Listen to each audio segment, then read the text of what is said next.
একবারে কৃষ্ণ বলে কাদার মতো কাঁদতে পেরেছে। এ জগতে বললেন ভক্তি যার ভগবান তার, সর্বশাস্ত্রে কয় ভক্তি না থাকিলে কিবা ভগবানকে পাওয়া যায়। যার কাছে ভক্তি আছে আমার ভগবান শিরোজনমের মতো তার কাছে বাধা। যার ভক্তি নেই আমার ভগবান তার কাছে যাই না গো। তাহলে এই হৃদয়ে অহংকার নিয়ে বসে থাকলে হবে না, অহংকারকে দূরে ফেলে দিয়ে হৃদয়ে ভক্তির উদয় করতে হবে। বাবা যার কাছে ভক্তি আছে, ওই যে মাটির মন্দিরে মাটির যে মূর্তিটা দেখতে পাচ্ছেন না, মাটির বিগ্রহ, ওই ভক্তির নয়নে দেখলে ওটা স্বয়ং ভগবানকে দর্শন করবেন। আর যদি অহংকারের নয়নে দেখেন ওই মাটির মূর্তি, আপনি মাটির মূর্তি দেখতে পারবেন। যদি একবার ভক্তির নয়নে যদি দেখেন না বাবা, ওই মাটির মূর্তি অচল মূর্তি সচল রূপ ধারণ করবেন। তাই গৌর হরিব হরিব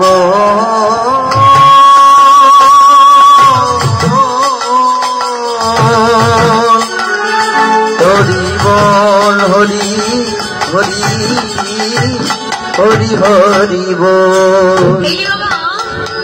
দেখুন ভক্তিটা কেমন জিনিস বাবা। এই যে আমরা বলি না রাবণ খুব খারাপ লোক ছিল, বলি না। আচ্ছা বাবা বলুন তো, রাবণ কি খারাপ লোক ছিল? হ্যাঁ, রাবণ কি বাজে ছিল? না বাবা, রাবণ ভালো লোক ছিল। রাবণের হৃদয়েও ভক্তি ছিল, প্রেম ছিল, কিন্তু জগৎকে দেখাতে পারেনি। আমরা উপরটা দেখি বাবা, ভিতরটা কয়জন দেখে? কার হৃদয়ে কতটুকু ভক্তি আছে এটা আমরা কি করে বলতে পারবো না বাবা। এই রাবণে কি করেছিল জানেন? সীতা ঠাকুরানীকে চুরি করেছিল বাবা। আমরা জানি রাবণ যদি ভালো লোক হবে তাহলে এই রাম রাবণের যুদ্ধটা কেন হলো, কেন হয়েছিল বাবা? আপনারা বলবেন যে রাম রাবণের যুদ্ধটা হলো ওই সীতা মাকে চুরি করেছিল কি বাবা? আপনারা বলবেন যে এটা তো একটা ছোট বাচ্চাও বলে দিতে পারবে যে রাম রাবণের যুদ্ধ হয়েছিল সীতা মাকে চুরি করেছিল কি বাবা? এটা কি ঠিক না? শুধু সীতা ঠাকুরানীকে চুরি করেছিল বলে রাম রাবণের যুদ্ধ হয়েছিল না। তাহলে যুদ্ধ হলো কেন বাবা? প্রভু রামের দুটো রাগ ছিল, কি রাগ বলুন তো বাবা? যখন সীতা ঠাকুরানীকে চুরি করেছিল রাবণ, কোন বেশ ধরে চুরি করেছিল? কোন বেশ? বৈষ্ণব সাধুর বেশে। রামের প্রথম রাগ যে রাবণ এত এত বেশ থাকছে, তুমি কিনা ওই সাধুর বেশ, তুমি সাধুদের মুখে চন্ডকালে বা খালে, এত বড় স্পর্ধা, এত বড় সাহস তোমার কি করে হবে? প্রথম একটা রাগ। দ্বিতীয় রাগ কি ছিল বাবা? ওই যে একটা সোনার হরিণ ছুটে যাচ্ছে, মা সীতা ঠাকুরানী প্রভু রামকে ডেকে বলেছিল, প্রভু গো ওই যে সোনার হরিণ ছুটে যায়, কৃপা করে আমাকে এনে দাও। আচ্ছা বাবা বলুন তো, সোনার হরিণ কি ছুটতে পারে, দৌড়াতে পারে?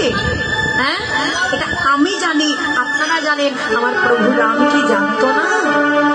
জানতো। তাহলে প্রভু রাম কেন ছুটে গেল ওই সোনার হরিণের পিছনে? প্রভু রাম কি জানতো না ওটা রাক্ষস মরিচি ছিল? জানতো বাবা, কিন্তু ছুটে গেল কেন? প্রভু রাম যদি ওই সোনার হরিণকে ধরতে না যেত, রাবণের সীতা চুরি করতে পারত না। আরে সীতা যদি চুরি না হতো, লঙ্কায় লক্ষ্মী প্রতিষ্ঠা হতো না গো। লঙ্কায় যদি লক্ষ্মী প্রতিষ্ঠা না হতো, লঙ্কায় তুলসী বৃক্ষ হতো না। আর তুলসী বৃক্ষ যদি না হতো, মহাপ্রসাদ হতো না। আর মহাপ্রসাদ যদি ওই ভক্ত সমাজে বিতরণ না হতো, তাহলে বাবা ওই লঙ্কা কখনো উদ্ধারও হতো না। তাই গৌর হরি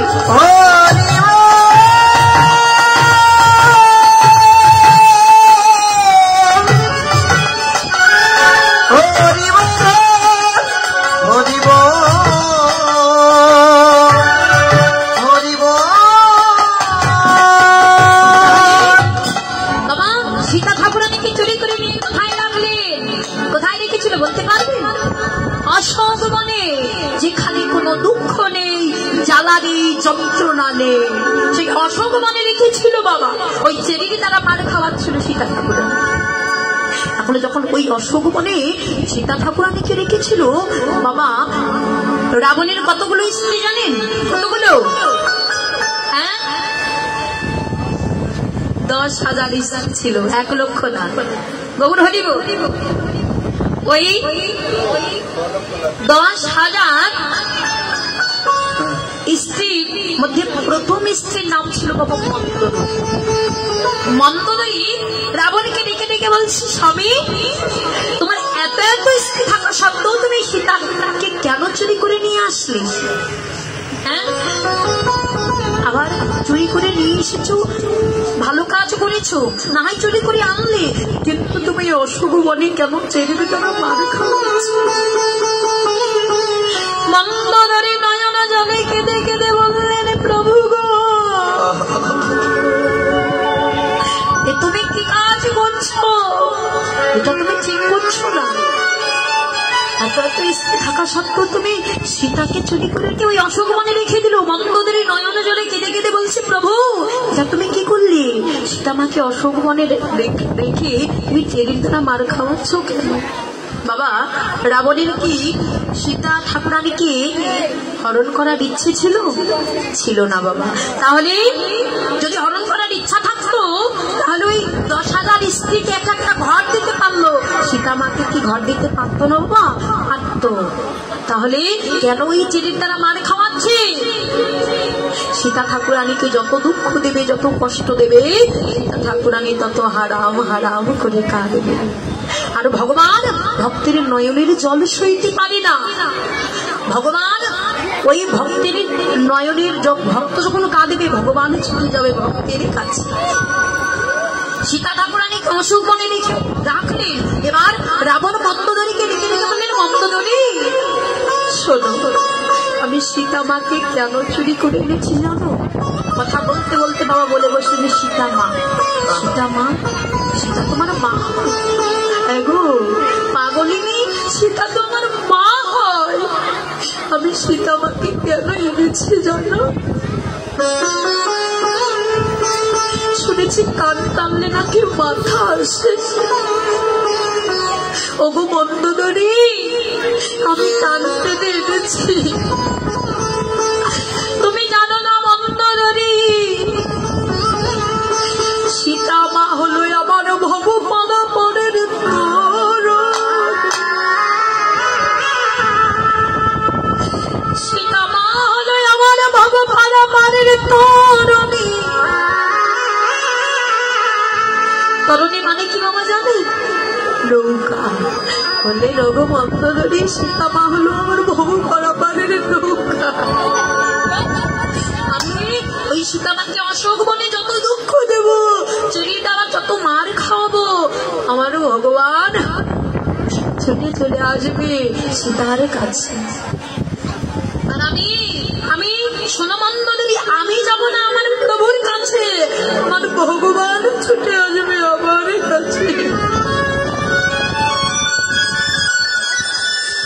মন্দোদরী,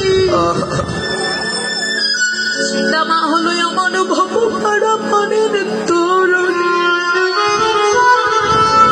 রাবণের কত ভক্তি দেখুন বাবা, রাবণেরও ভক্তি ছিল, কিন্তু জগৎকে দেখাতে পারে।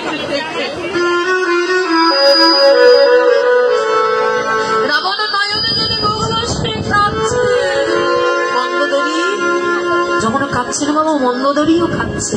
এবার রাবণ আমার মন্দোদরীকে দেখে বলছে, ও মন্দোদরী, তুমি কাঁদছো কেন? কেঁদো না মন্দোদরী, আমি জানি আমার প্রভু রামের লঙ্কায় আসবে। আরে যেই দিনে লঙ্কায় আসবে, সেই দিনে যদি লঙ্কায় কোথাও কোনো জল না থাকে, মন্দোদরী বলো বলো, আমার প্রভু যখন লঙ্কায় আসবে, বলো তুমি কি দিয়ে চরণ ধোয়?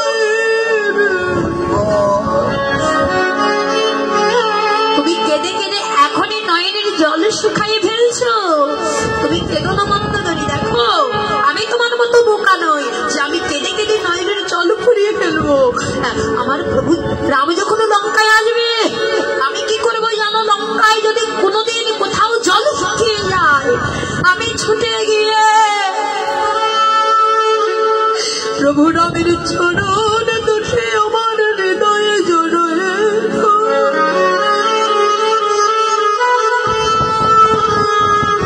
আমি কি করবো জানো?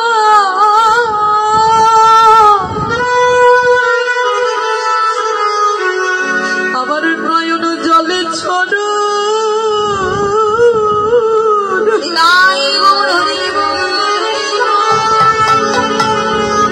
চরণ ধোয়াইব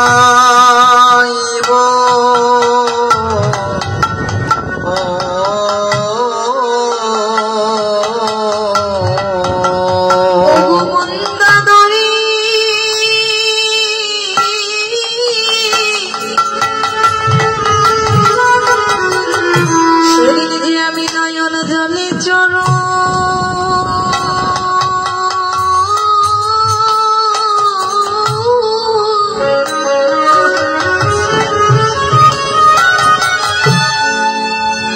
চরণ ধোয়াইব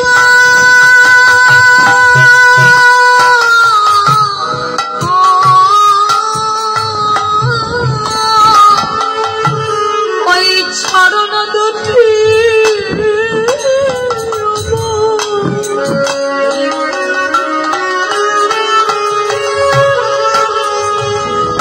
ওই চরণ দুটি আমার হৃদয়ে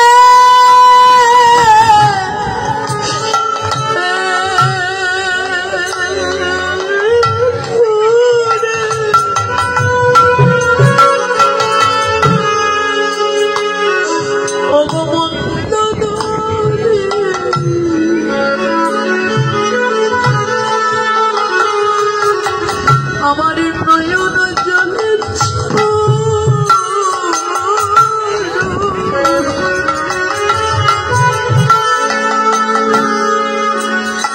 আমি ধোয়া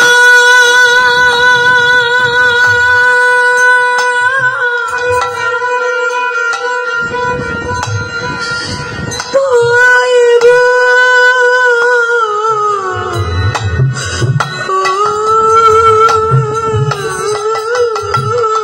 ওই চরণ দুটি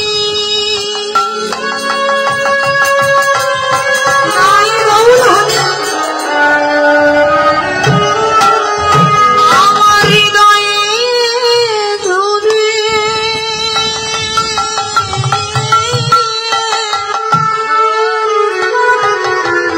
আমি যে নয়ন জলে চরণ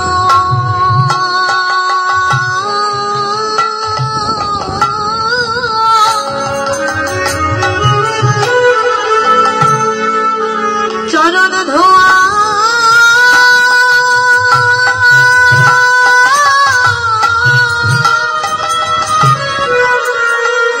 চরণ ধোয়াইব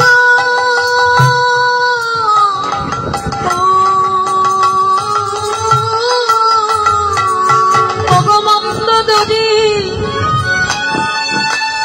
রাতা জনম আমার হেলায় হেলায় চলে গেল একদিন আমি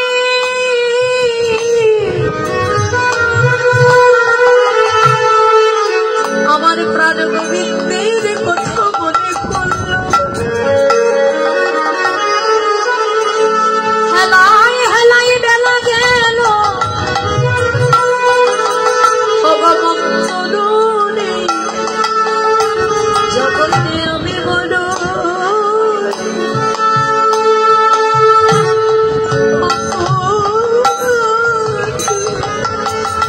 জগতে